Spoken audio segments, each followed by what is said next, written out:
आणि मराठा समाजातली मुलं अशी आहेत की खूप चिकाटी आहे त्यांच्यामध्ये. त्यांना खूप काहीतरी करायची इच्छा आहे. पण असे बरेच जण आहे की ज्यांच्या वंशावळीमध्ये कुणबी असा उल्लेख नाही. तर त्यांच्यासाठी हे महत्त्वाचं आंदोलन आहे. कोपर्डी हत्याकांड झालं त्यावेळेस जो मराठा क्रांती मोर्चा निघाला त्यावेळेसही ते आंदोलन दाबण्यात आलं. नमस्कार मित्रांनो, सागर वाघ या यूट्यूब चॅनलमध्ये तुमचं स्वागत आहे. तर आपण आज थोडासा वेगळ्या विषयी बोलणार आहे. तर मी सर्वात आधी मनोज जरांगे पाटलांचं अभिनंदन करतो. त्यांचे आभार मानतो की त्यांनी ज्या आपल्या मराठा समाजासाठी जे ते आज कष्ट घेत आहेत, जे त्यांच्यासोबत जे लोक आहेत, जे आंदोलन करत आहेत, जे त्यांच्या सभांना इतकी गर्दी होते, ते सगळे प्रत्येक मराठा समाज या प्रक्रियेमध्ये आहे. तर आज आपल्याला त्यांचे सगळ्यांचे आभार मानायचे. आणि आज विषय असा आहे की मनोज जरांगे पाटील, तर हे कोण आहेत? हा माणूस एक सामान्य घरातला आहे, शेतकरी. जसे आपण आहे तसेच ते पण आहे.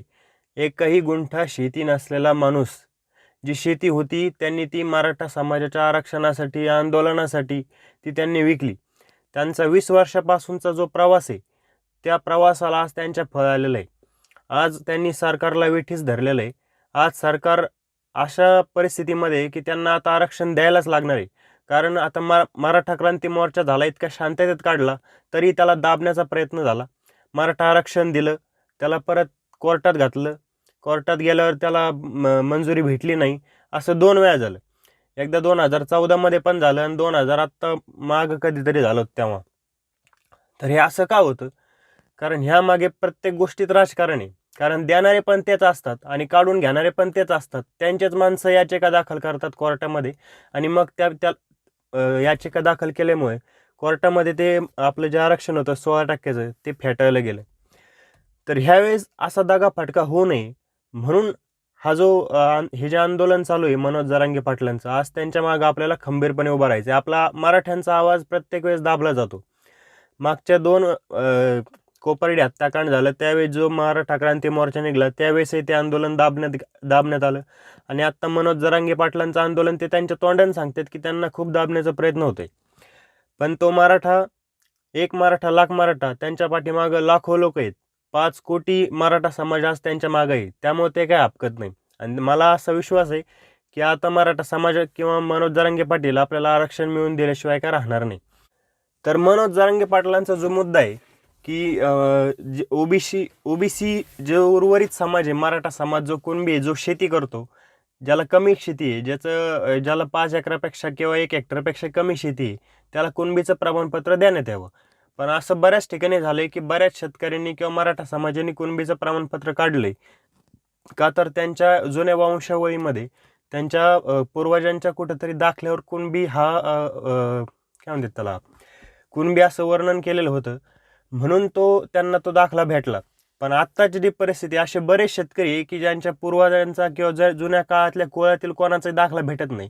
मग त्यांनी काय करायचं? असा बराचसा त्यांचं म्हणणं आहे की 4 कोटी जनता, ही 4 कोटी जे मराठा आहेत ते सगळे ओबीसीत आलेले आहेत.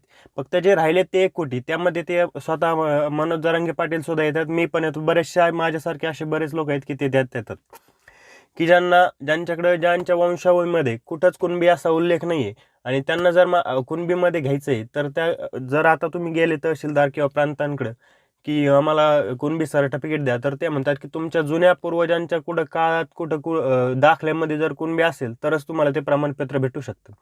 पण असे बरेच जण आहे की ज्यांच्या वंशावळीमध्ये कुणबी असा उल्लेख नाही. तर त्यांच्यासाठी हे महत्त्वाचं आंदोलन आहे की आपला सगळा समाज हा ओबीसीमध्ये गेला पाहिजे. आपल्याला जे 16% आरक्षण आहे ते आपल्याला 50%च्या हातून ते भेटलं पाहिजे.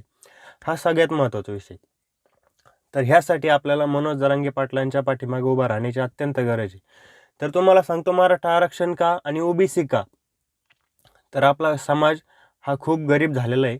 बऱ्याच लोकांची शेती, एखाद्या माणसाला 10 एकर शेती होती, त्याला 2 मुलं झाली, ती 5 एकरात वाढली, परत त्या 2 मुलांना 2-2 मुलं झाली, असं 2.5 एकर. म्हणजे आत्ताची परिस्थिती अशी आहे की ज्यांना 2 एकर 3 एकर शेती आहे, त्यांच्या मुलांना जर शिकवायचं म्हटलं तर 2 लाख 1 लाख अशी फी आहे शाळांमध्ये. कॉलेज मोठ्या 12वी नंतरचं जे डिग्रीचं शिक्षण असतं त्यांचं, ते शिक्षण जर करायचं ठरलं तर त्यांची फी इतकी जास्त आहे की ती आपण विचारही करू शकत नाही. शेतकऱ्यांनी 2 एकर शेती आहे, 2 एकर शेतीमध्ये पाऊस नसतो. त्याच्या भाजीपाल्याला किंवा त्याचे जो शेती करतो, जे पीक पिकवतो, त्याला अजिबात भाव नसतो. तर त्या शेतकऱ्याने ते 2 लाख रुपये, 1 लाख रुपये फी कशी भरायची? त्याच्या आयुष्यात उद्या काही आर्थिक अडचणी येऊ शकतात. त्याच्या कुटुंबातलं कोणी आजारी पडलं, मोठा आजार झाला, तर त्याने त्याचा आजाराचा खर्च किंवा कॉलेजची फी मुलांची, त्याचा उदरनिर्वाह कसा करायचा? आज तुम्ही सांगा, ज्याच्याकडे 2 एकर शेती आहे, त्याचा उदरनिर्वाह 2 एकराच्या शेतीमध्ये फक्त जर शेती करत असेल, तर तो होऊ शकत नाही. कारण अवकाळी पाऊस आहे, दुष्काळ पडलाय, ह्या अशा गोष्टी झाल्यात. त्यामुळं शेतीत अजिबात परवडत नाही. म्हणजे त्यांनी म्हणजे काय होतंय, की ज्याची खरंच आणि मराठा समाजातली मुलं अशी आहेत, की खूप चिकाटी आहे त्यांच्यामध्ये. त्यांना खूप काहीतरी करायची इच्छा आहे. त्यांच्यात गट्स आहेत तेवढे, ते हुशार आहेत. पण कधी-कधी काय होतं, की ज्याची काय म्हणतात त्याला, पात्रता नसणारे लोकंसुद्धा त्या आरक्षणाच्या याच्या खाली येऊन ती नोकरी एखाद्या 10 जागा निघल्यात, तर ज्याची पात्रता नाही आहे, त्या 6-6, 7-7 जागा ते घेऊन जातात आणि उरलेल्या 2-3 जागा या मराठा समाजासाठी उरतात. म्हणजे असं आहे, की ज्याची खरंच पात्रता आहे, ते आज प्रशासकीय सेवेत नाही आहेत. ज्यांची पात्रता नाही आहे, ते असे बरेच लोकं प्रशासकीय सेवेत आहेत. तुम्हाला त्याचा अनुभव आला असेल. तुम्ही एखाद्या सरकारी कार्यालयात गेले, तुमचं एखादं शेतीचं काम आहे. माझ्या घराचं मला याचं भेटलं होतं, काय म्हणतात त्याला, घरकुल भेटलं होतं. घरकुलाचे पैसे आधी म्हणजे घरकुल मंजूर झालेलं आहे, ते यादीमध्ये नाव आलेलं आहे. फक्त ते जर पैसे तुम्हाला पाहिजे असलेल, तर त्या साहेबाला आधी 10,000 रुपये, 5,000 रुपये तुम्हाला त्याला कबूल करायला लागतात. तेव्हाच तुम्हाला ते पैसा म्हणजे घरकुल भेटतं. तर हे असं का होतं? कारण जे अपात्र लोकं, ज्यांची पात्रता नाही त्या जागेवर बसण्याची, ते लोकं जर त्या ठिकाणी बसले, तर आपल्याला हा असाच अन्याय भोगायला लागणार आहे. आणि असं प्रत्येक मी एकटा नाही, की ज्याचं घरकुल आलंय किंवा शेतीचा एखादा विमा आलाय. तुम्ही शेतीची एखादी स्कीम येऊ द्या, तुम्हाला त्या साहेबाला 1,000, 2,000 रुपये, 5,000 रुपये, 10,000 रुपये दिल्याशिवाय तुम्हाला पर्याय नाही, तुम्हाला रुपया त्यातला भेटणार नाही. तुमचं एखादं अनुदान आलं, तर आधी साहेबाला 500 रुपये द्यायचे, 1,000 द्यायचे, 2,000 द्यायचे, तर तुमच्या त्या अकाउंटला अनुदान येतं. असं का होतं? कारण कारण ज्याची पात्रता नसताना, ज्याची पात्रता नाही, ते लोक जर त्या खुर्चीवर येऊन बसले, तर हे आपल्याला हे असंच भोगायला लागणार आहे. जर एखादा पात्र माणूस आहे, तो त्याच्या कष्टाने आलाय, त्याला माहिती आहे आपल्या बापाची परिस्थिती नाही, त्याने आपल्याला शिकवलंय आणि आपल्याकडे जो आलाय त्याची सुद्धा तशीच परिस्थिती, त्याला सुद्धा मुलं आहे, त्याला सुद्धा मुलांचे शिक्षण करायचे, त्याला मुलीचं लग्न करायचंय, त्याच्या पण घरात कुटुंबात कोणीतरी आजारी पडत असेल, त्याला पण त्याचा उदरनिर्वाह करायचा आहे, हे त्याला माहीत असतं. जो पात्र असतो तो त्या शेतकऱ्याला कधी त्रास देणार नाही, तो इमानदारीने काम करतो. मी असे बरेच लोक बघितलेत मराठा समाजाचे, की जे सरकारी नोकरीमध्ये आहेत आणि खूप लोकांना मदत करतात. त्यांची इच्छा आहे मदत करण्याची, कारण ते ते पात्र लोक आहेत, ते हुशार आहेत, त्यांना खरंच कळतंय की काय समोरचा कोण आहे, समोरचा शेतकरी माणूस आपल्याकडे कशाला आला आहे, समोरचा एक आपण एखाद्या सरकारी खुर्चीवर बसला, आपलं काहीतरी कर्तव्य आहे, ते कर्तव्य आपल्याला पार पाडायचं आहे. तर समोरचा माणूस आलाय, मला अनुदान पाहिजे, माझं यादीत नाव आलंय, साहेब तुम्ही माझ्या घरासाठी तुम्ही काहीतरी तेवढा चेक असेल ते काय असेल ती रक्कम मंजूर करा आणि लवकरात लवकर करून द्या, मला राहायला घर नाही, पाऊस पडतोय, असं होते तसं होते. तर अशा वेळी जो पात्र असतो तो माणूस कधीच पैसे मागत नाही, तो तुम्हाला मदत करतो. जो अपात्र असतो तोच पैसे मागतो, ही त्यातली सत्यता आहे. तुम्हाला माझ्या आयुष्यातली थोडीशी एक गोष्ट सांगतो. 2013 साली मी इंजिनिअरिंगला ॲडमिशन घेतलं. 2013 साली माझी 10वी नुकतीच झाली. त्यावेळेस तुम्हाला माहीत असेल 2013 साठी एकदम कडक दुष्काळ होता. लोकांना पिण्यासाठी पाण्याचे टँकर होते. हे काय फक्त मराठा समाजासाठीच नव्हते, पण सगळ्या समाजासाठी होते. माझ्या वडिलाला 3 एकर शेती.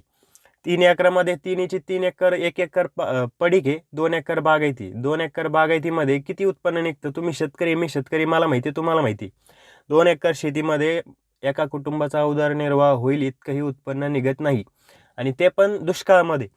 जर कडक दुष्काळ पडलाय, जिथं पिण्यासाठी पाण्याचे टँकर चालू आहे, त्या त्या एखाद्या घरामध्ये जर एखाद्या मुलाला 10वीला चांगले मार्क पडलेत आणि त्याला जर कुठंतरी ॲडमिशन घ्यायचे कॉलेजला, आणि तिथली फी जर त्याला कॉलेजची सांगितली 35,000 रुपये, तर त्या मुलाच्या वडिलांनी पैसे ते 35,000 रुपये, ज्याची आज परिस्थिती खाण्याची नाही, म्हणजे त्याला आज काय खायचं आणि आजचा खाण्याचा प्रश्न जर सुटला तर उद्याचा प्रश्न त्याला आत्ता पडतो.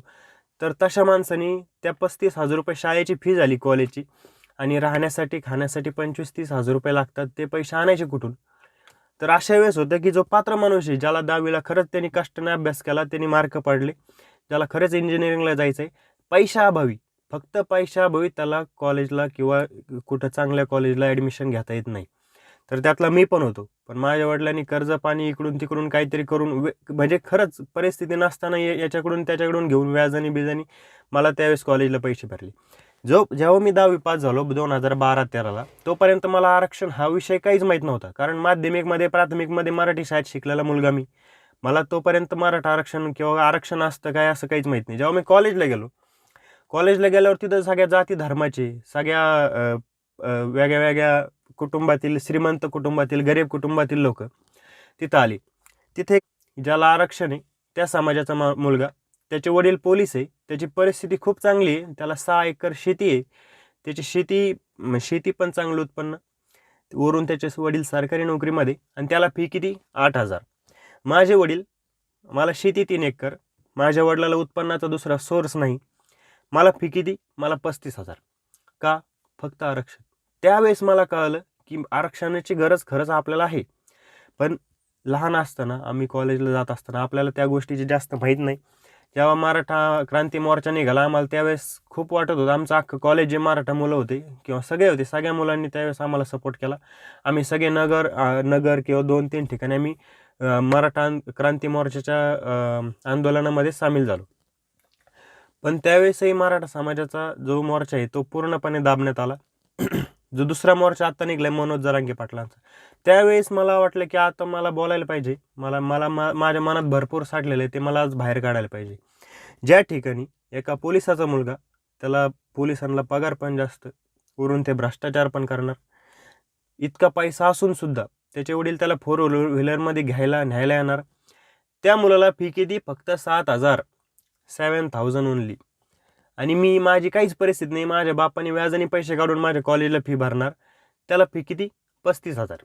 मग हा अन्याय आहे का? हा अन्याय आहे की नाही? हा अन्याय. तर हे झालं शिक्षणामध्ये. असं बऱ्याच ठिकाणी जे नोकरीमध्ये गेले तुम्ही, ज्याची खरंच पात्रता आहे, त्याला आधी प्रेफरन्स भेटत नाही. ज्याची पात्रता कमी आहे, ज्याला मार्क कमी आहे, पण तो त्या कास्टमध्ये बसतो, त्यामुळे त्याला आरक्षण भेटतं आणि त्याला ती नोकरी भेटते. पण जो पात्र आहे त्याला ती भेटत नाही. तर याच्यासाठी आपल्याला सगळ्यांना मराठा क्रांती मोर्चामध्ये तर आपल्याला सगळ्यांना मनोज जरांगे पाटलांच्या आंदोलनामध्ये सहभागी व्हायचं आहे. तर येत्या 14 ऑक्टोबर 2023ला आपल्याला सर्वांना अंतरवाली सराटी या ठिकाणी मनोज जरांगे पाटलांच्या भव्य सभेला उपस्थित राहायचं आहे. तर माझं एक वाक्य किंवा सर्वांनी एक गोष्ट ध्यानात ठेवायची, जर आपल्यावर एखादा अन्याय करतोय किंवा एखाद्या आपल्या अन्यायाला आपल्याला वाचा फोडायची, आपल्याला अन्यायाविषयी आवाज उठवायचा आहे, तर कधी कधी असं होतं की काही बरेच लोक असतात की अन्यायाविषयी आवाज उठवण्यात ते असमर्थ असतात. तर त्यांना ही मोठी संधी आहे की जो आवाज उठवतोय, आज आपल्याला त्याच्या मागे पूर्ण ताकदीने, पूर्ण खंबीरपणे आज त्याच्या पाठीमागे उभा राहायचंय. तरी मी पण येणार आहे. तर तुम्ही सर्वांनी या अंतरवाली सराटी या ठिकाणी. धन्यवाद.